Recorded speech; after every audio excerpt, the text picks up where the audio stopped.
This video shows how the National Vision Screening Program is conducted.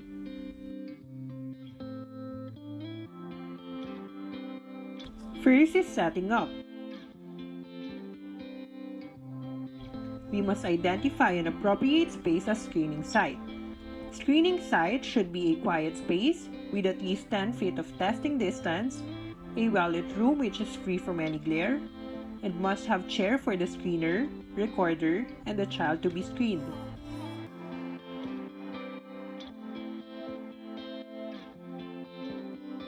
Next is to prepare the necessary materials or the NVSP kit.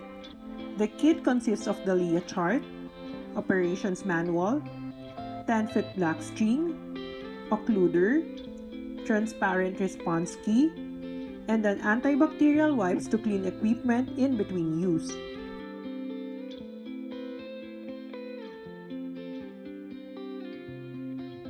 What we should do next is to place the chart on an uncluttered, non-patterned wall within the eye level of the pupil, and position the chair 10 feet away from the LIA chart using the 10-foot string, and place a small tape for the markings.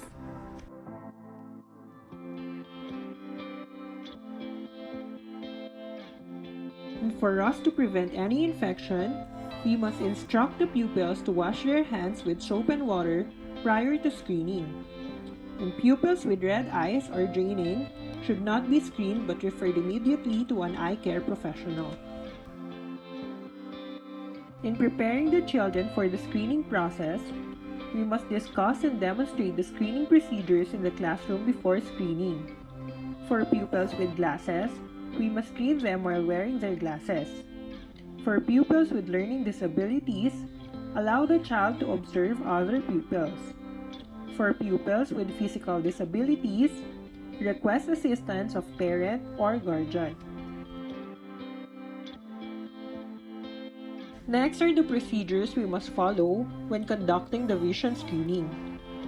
First is to have the child identify the 4 symbols at the top of the chart with eyes uncovered. This would determine whether the child understands the instructions of the test. Second is to choose the block of the test lines that corresponds to the child's age. Occlude the left eye and test the right eye first. Third is to ask the child to identify the symbols on the right eye test line appropriate for child's age.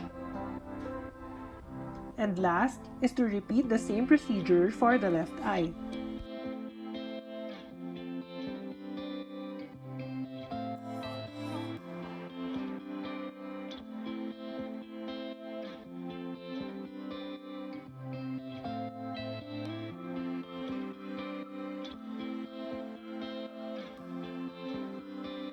For the criteria for passing, if the child got 3 out of 5 symbols for both eyes, it means that he or she has passed the screening. And if the child got more than 2 mistakes, it means that he or she has failed the screening and must be rescreened.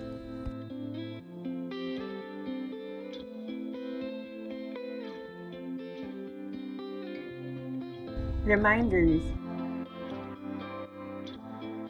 make screening a positive experience for the child. Do a pre-screening on yourself or another adult to make sure the lighting is adequate. Observe for behavior suggesting vision problems or difficulty. By convention, always screen the child's right eye first. Make certain that the child does not peek, squint, or tilt his or her head. Do not count the line as passed if the child squints. Provide positive comments about the child's performance regardless of whether the child identifies the symbol correctly or incorrectly. Never use the words such as test, failed, or passed so as not to scare the child.